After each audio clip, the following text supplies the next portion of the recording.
Okay, so we're gonna do another review, yay! Because I have opinions. Today's review will be of Lireal? Lireal? Today's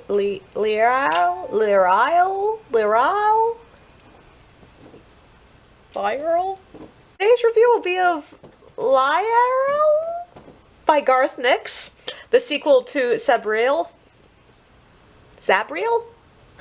Anyway, I started this book once before, back in college, I think, but stopped because I had read the first one, Sabriel, and enjoyed it. I loved it, but I didn't remember most of the story, which is rare for me when I'm diving into a sequel. Usually I start a sequel and pretty much immediately remember what happened in the previous book, and because I couldn't quite remember everything, I set the second one aside, intent on rereading the first one again. The problem was, I've lost the first book. Can't find it anywhere. So it sat on my shelf for years, waiting for its predecessor to just magically show back up. Catching a theme here? Yeah, everything I read during the blackout were things that had been sitting on my shelf for years. So this gave me a lot of weird deja vu in the first couple of chapters because I remembered images from the first reading. I remembered random scenes, random snippets. But because I was reading it during a hurricane, with no way to buy books, while also running really low on new reading material, I finished it this time. And I loved every page.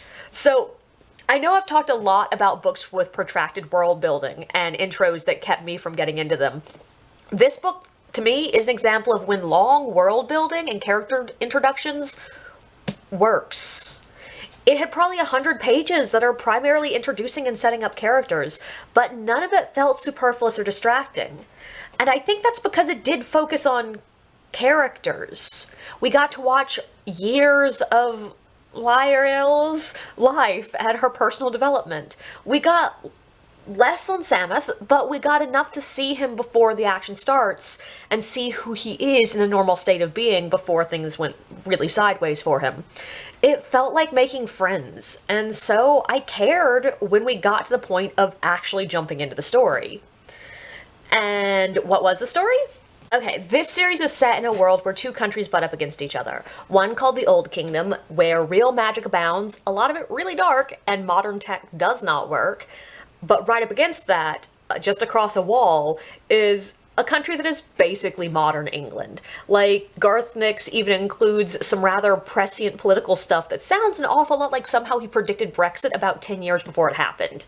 The Aborson, who the series is named after, is the person in charge of defeating necromancers and evil wizards in the Old Kingdom. The current one is the wife of King Touchstone, spoiler from the first book, who just took back his kingdom from an evil dead thing about 20 years before this one starts. Lireal's, I'm going to mispronounce her name every single time.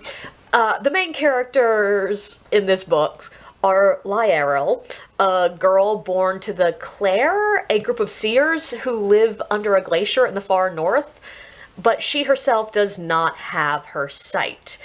And Samuth, the Aborson in waiting, the youngest prince, the son of Touchstone and Sabriel, the Aborson from the first book. Now, the Seers have a vision that sends Lireal off to meet some random guy on a lake, and Samuth runs off to rescue a friend from the non-magic kingdom who has gotten himself in a bit of trouble because he came to visit Samuth and doesn't actually believe in magic, so he runs afoul pretty much as soon as he gets across the border. As soon as they leave the protection of their childhood homes, they both run afoul of a necromancer who is trying to dig up an ancient evil, and they come together pretty much entirely accidentally and go on a quest to save their kingdom. I really love the world in these books. The magic system, style, and environment feels very familiar. It's basic words are magic, medieval Europe kind of things, but Garth Nix is very careful where to add the special little twists that make the world feel both welcoming and faintly dangerous. I love the contrast of the modern society right next to the pseudo-medieval society. I love the way free magic and charter magic interact. I love the way necromancy works in this world with a very physical embodiment of the realm of death that you can literally walk into.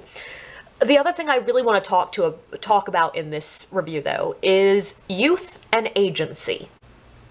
I'd say in about 70% of all fantasy, there is a little bit of a problem.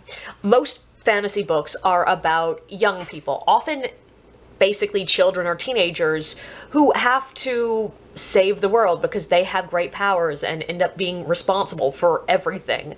And the problem with that is adults. There's always a question of why the hell aren't the adults stepping in to save the day? And books deal with this in a variety of different ways. Sometimes the adults are incompetent, sometimes the adults are evil, sometimes the adults simply don't believe the kids, or the adults are dead. There's a reason so many heroic kids in fiction have dead parents. But Garth Nix, in several of his books, seems to just say, these kids are the best ones for the job. Adults may offer help, advice, and comfort, but otherwise, they let the kids get on with it. I sort of love that. The character Lireal, I don't know, spends huge portions of this book going behind adults' backs, getting in over her head, learning to survive, and I kept expecting scenes where adults would find out what she was doing and she'd be shoved back into the kitty corner and forced to act like a child and punished for breaking the rules. And then, of course, she would have to realize that she can't trust adults and strike out on her own. But that scene never came. She just never went to adults for help because she was shy. And when adults do find out what she's been doing, the response was a lot more like, okay, I see your accomplishments, you're an adult now, you're ready to take on this fight, cool, blessings, here's a boat and where to go. Is it realistic? No, but it's no worse than having kids be taught by books that adults are going to either dismiss or punish them for asking for help. It's, like, honestly, a better solution in my opinion. Overall, in general, about this book, there have been 2 books that I read during the blackout that lasted for 12 days that immediately made me want to go out and buy the sequels. This one, and Furies of Calderon. So I would say it is one of the 2 best books I read during the blackout. Or at least the 2 that I enjoyed the most.